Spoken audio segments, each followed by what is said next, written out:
ما ته ویډیو چې د تاشقند ایرپورټ دی روان ازبکستان در حکومت دوشنبه له دا هر سیستم دا نه دی دا ټول کمپیوټري سیستم دی او دا تاشقند ایرپورټ دی دا ویني تاشقند ایرپورټ دی تاشقند چې دی هغه د ازبکستان در حکومت دی او دا وینه دا ټیکټ می دی پاسپورت دی دا وینه لین دی نو هر څه سیستم چې دی ټول سیستم وینه ټول سیستم چې دی هغه کمپیوټري دی ډېر ښه سهولتونه لري ډېر ښه سیستمونه لري اسانتیاوې لري ستړیا نه لري تکلیف نه لري بوج نه لري دا موږ د تاشقند د ازبکستان د حکومت سره روان یو دوشنبه د حکومت نښه دا وینئ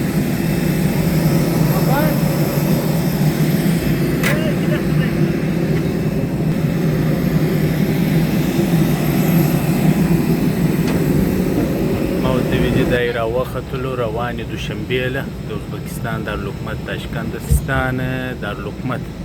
دوشنبه له دی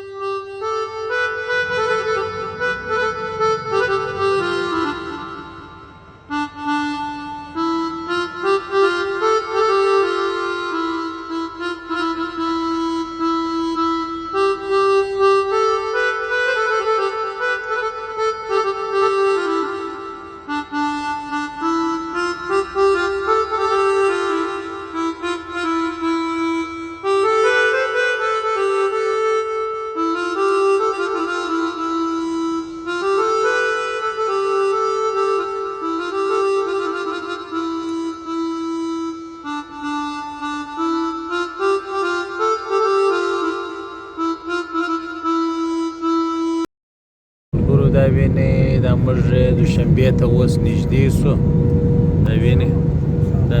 د غرونو پر سر باندې واوره ده د ازبکستان سره روان یو تاجکستان له تاجکستان در حکومت دوشنبه ته دی نږدې سولو د غرونو پر سرو باندې واوره ده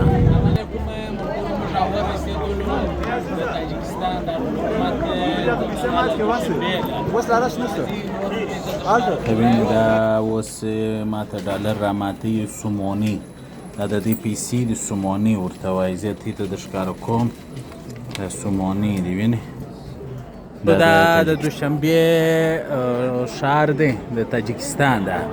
نو دا وخت موږ پر ایرپورټ باندې یو دا وینې د دې پیسې مې هم راخی سوموني ورته وایي دا وینې دا د دې پیسې دي سوموني او دا سکې دي دا وینې دا سکې دي دا 1 روپۍ ده دا 3 روپۍ دي دا وینې دا وینې دا سکې دي دا د دوشنبه ایرپورټ دی دا وینې ملګرو دوشنبه ایرپورټ دغه ښار دی ایرپورټ سره نږدې یو تاجکستان ښار دی تاجکستان دا تاجکستان در حکومت دی نور هم در ښکاره کوو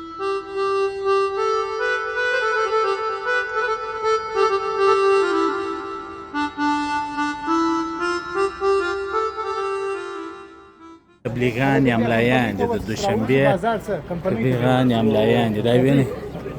دا ملایان دي دا ویني دوشنبه کې دا د تاجکستان د حکومت دی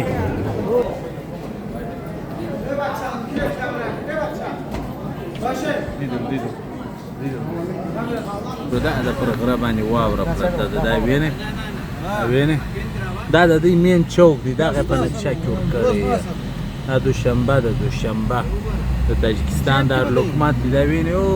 واوره پر غرو باندې ده جمال صاحب تاجکستان ته کوم در حکومت دی دوشنبه ګیله راورسېدلو داسې جوړ دی لکه کابل افغانستان دا یو او دویم دغه تاجکستان چې دی دا د دغه بارډر هم د افغانستان سره پر کندوز باندې شیرخان په نامه باندې لري بارډر لري دویمه خبره دغه د دوشنبه یا تاجکستان ده چې د دې 1 روپۍ د پاکستاني 90 روپۍ کېږي هندونه پر مخ تللې ده چې د دې 1 روپۍ د پاکستان 90 روپۍ کېږي افغانستان به زوام 8 روپۍ کېږي داسې دی نو جوړه ګرده نه جمال صاحب جوړه ګرده داسې دی لکه د کابل عین دی معلومیږي چې موږ په کابل کې روان یو یا په کابل کې اوسېږو یا افغانان دي یا د افغانستان خلک دي نو ته څه کې وایې موږ سره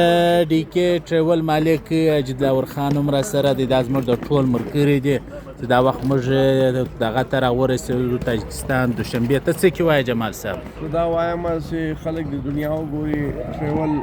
ټریول دی وکړي سفرونه دی وکړي سیر و سیاحت دی وکړي مختلف هیوادونه دی وویني په یوه هیواد کې ټوله زندګي ټول ژوند تېرول دا هم مطلب ښه کار نه دی که څوک وسایل لري پیسې لري باید ټوله دنیا وګوري ټوله دنیا وګوري دا بالکل او پښتانه باید خپل وطن داسې کړي چې د پښتانه وطن ته هم خلک راشي اوس د پښتانه وطن په جنګونو باندې اخته دي پښتو چې چیرې ویل کېږي هلته جنګونه دي اوس سیر و سیاحت چې دی سیر و سیاحت دا چې دی دا چې څونه پیسې راوړي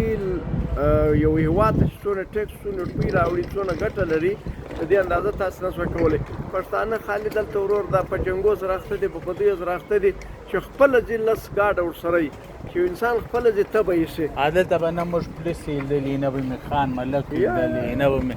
پلسه به مې غوږونه ځوان دی ساړه سوي چې دغه دی نه مړی سته نه بم د ماکا سته نه سیاسیت سته نه جنجال سته دغه څه دی زه وکړم وده